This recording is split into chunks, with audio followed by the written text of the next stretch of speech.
Hi, welcome to Frankly a Wreath with Susie. This is my first episode, and I hope you will enjoy this wreath that I call the Mums of Autumn. This is what I'm calling my this wreath. Now we're going to take one wreath form, some decorative mesh, 6 stems of these picks, 2 of the mum flowers, 2 of the fall silver dollars, a pack of the acorns, 1 pick of the green beads, and my favorite, the orange mesh tube. Now, in terms of what you'll need, scissors, clips to hold things down, about 18 inches of jute twine I picked up on Amazon. I have a Lazy Susan and a tray under there. I do use a pick to make holes in the mesh, and as well as wire clippers.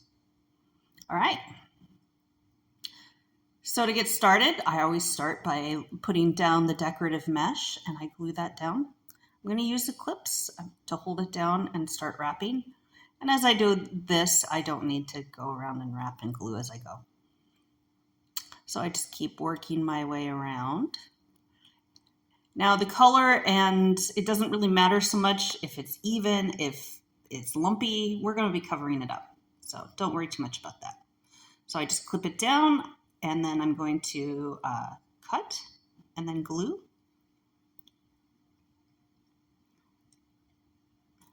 And I use my handy dandy little finger covers so I don't burn myself, to just make sure that that part gets pressed down. So I don't want that to pop up. Okay, next up I'm going to find my top. And I am going to make 2 holes, one on either side of the support in the wreath frame.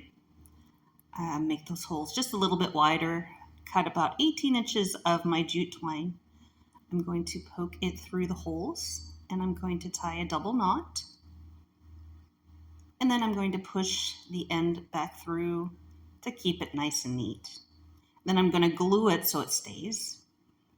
Do the same thing on the other side. I'm going to come up from underneath the wreath and tie a double knot. I'm going to push it back down underneath to make it look nice and glue it. All right, there we go. Okay, I have taken the liberty of cutting everything already. So I have everything all ready to go.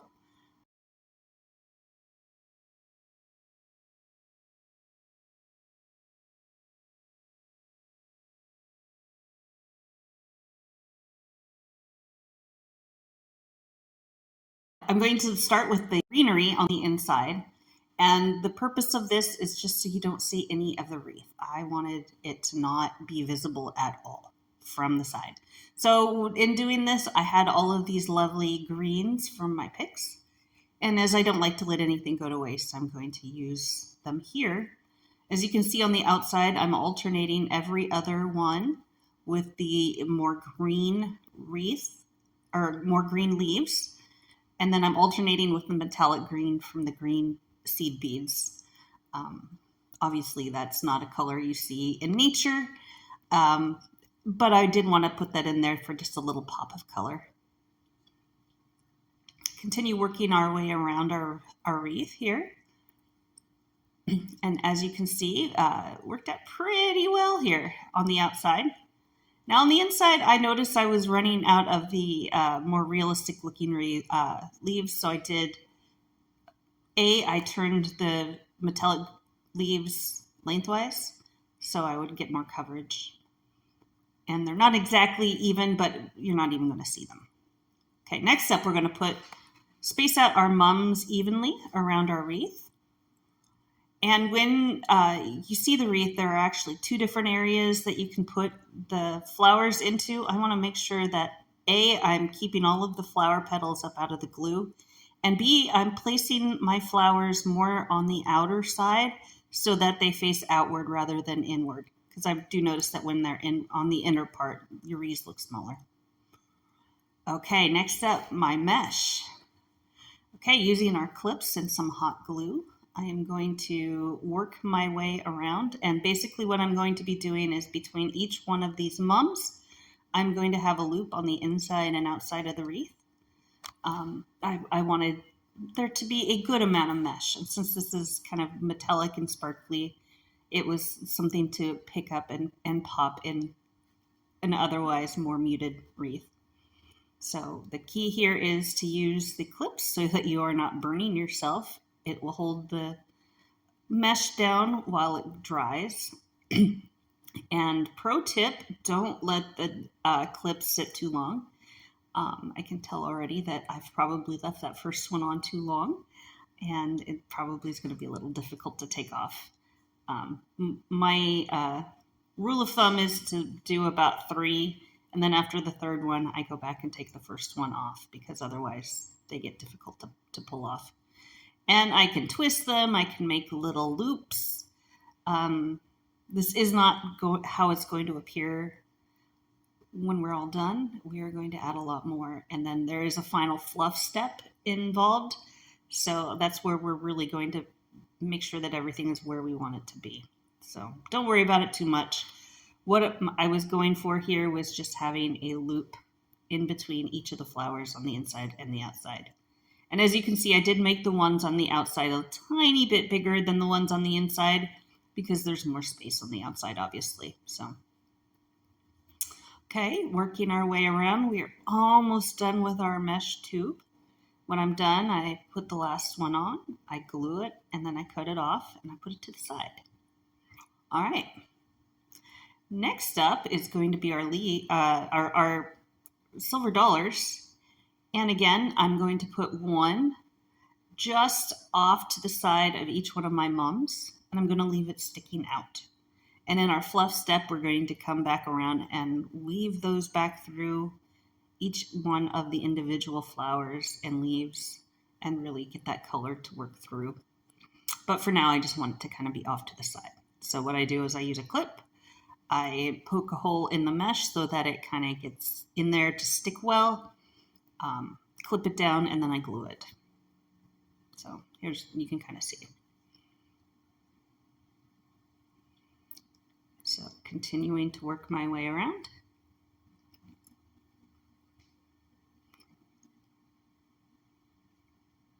Kind of looks derpy with it off to the side, but I promise it will fix it up. Okay.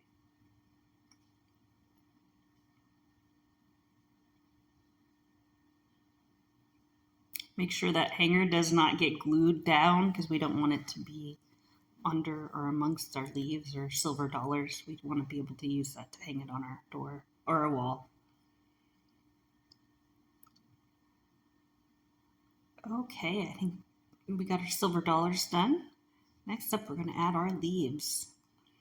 Now, these lovely pinkish cream leaves have one pink leaf and one white leaf, or whiter leaf. I'm putting one on either side of each one of these mums. Since there were 10 mums, it means I'm going to put 20 of these stems of the leaves out. And I want to make sure I'm putting one on either side. So one is on the inside and one is going on the outside. And I just alternate the colors so that it's not all pink on the inside or on the outside. So I just alternate back and forth. And I'm making sure that the leaves are facing upward, so the plastic, vein look is more towards the backside. Again, we will be going through a fluff step, so it's not terribly important how they appear, but it's always easier to put them in properly and not have to manhandle it after. So I am just working my way around. And as you can see, this step really does fill it out a lot. This takes it from being, something that's obviously on the wreath form to being something that really does fill up a lot more space than what you would expect.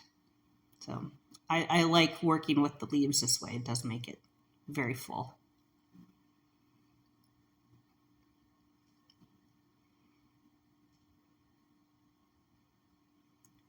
Okay. And I did have a few left over, so I will work with those later. But next up, we're going to do our beads, our pumpkins, and our acorns.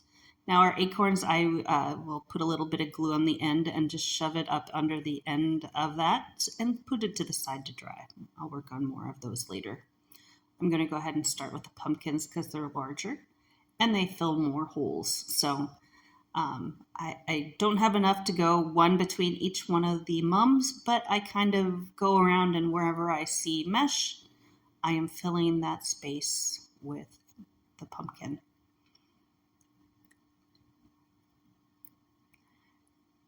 So I just continue working around. I want to make sure that they're not all on the inside, they're not all on the outside, they're not right next to each other. There's kind of space, but they also are filling a hole. So, next up I'm going to work with my green beads. I'm going to do the same thing.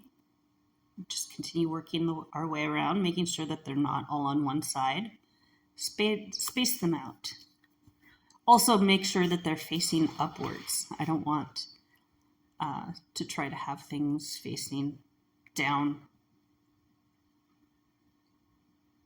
if it should be facing up at least. Okay. All right. Got our green beads, and I just love that little pop of color, that green that added. Okay, next up are little white seed beads. These are here just for texture. They don't add any color, but they just add they're filler, and B, I think they're cute. Okay, just put a little bit of glue on the end and pop it through our mesh so it stays in place. Okay, next up, still have a few more of these guys to put.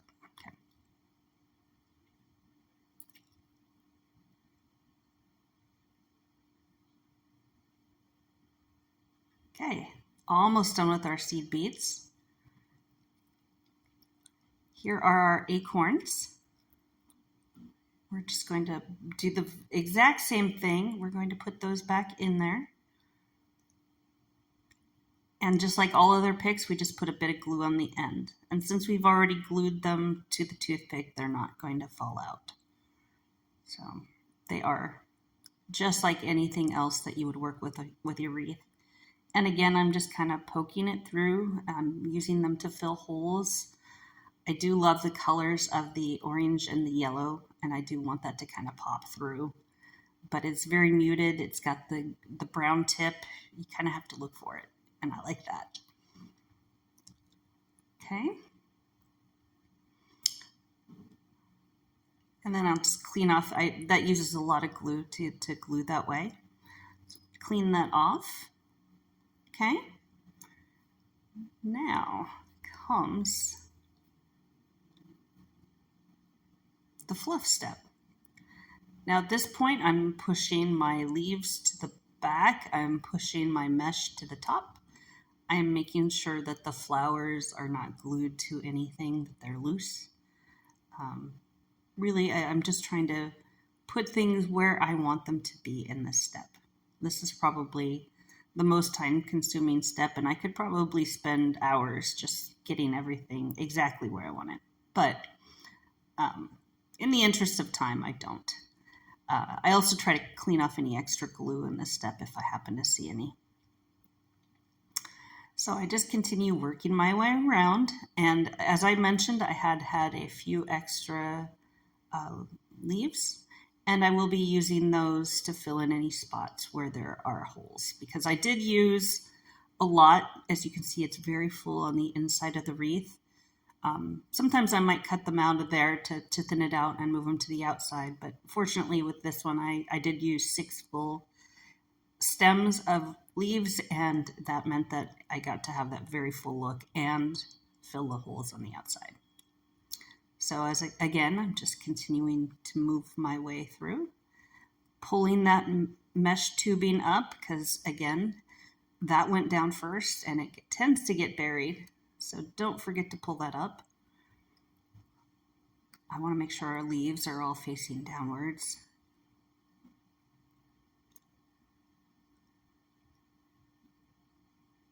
And again, it's just about making everything where you want it to be in this step. So I am working those silver dollars through, and as you can see, they are no longer just sticking out. I try to separate them so that there is a leaf, only one of the leaves around each of the items, and they're not all in the same spot. So a few little holes left to fill here. We're nearly complete.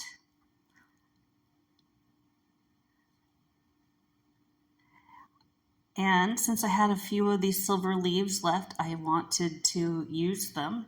And what I'm doing here is I am just putting a little leaf on each of the pumpkins, just a little peak of green to add just a little bit more. Again, I don't like to let things go to waste. And this just adds a little bit of green, and I think it just adds a little pop. Okay, there's my wreath. Here's my this.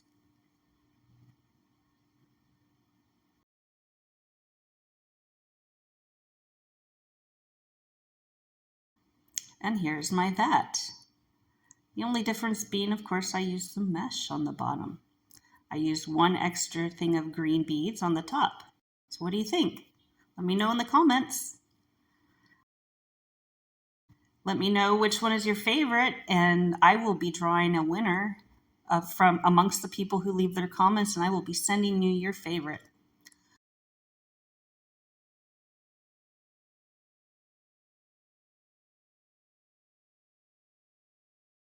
To encourage people to register and vote, I have created a red, white, and blue Americana wreath, and I will be drawing a winner. Let me know in the comments whether you've registered and also whether you voted. And again, I will be drawing a winner on November 6th after the election and sending one of those wreaths to one lucky person. Hopefully it's you. Let me know what you think, and see you tomorrow.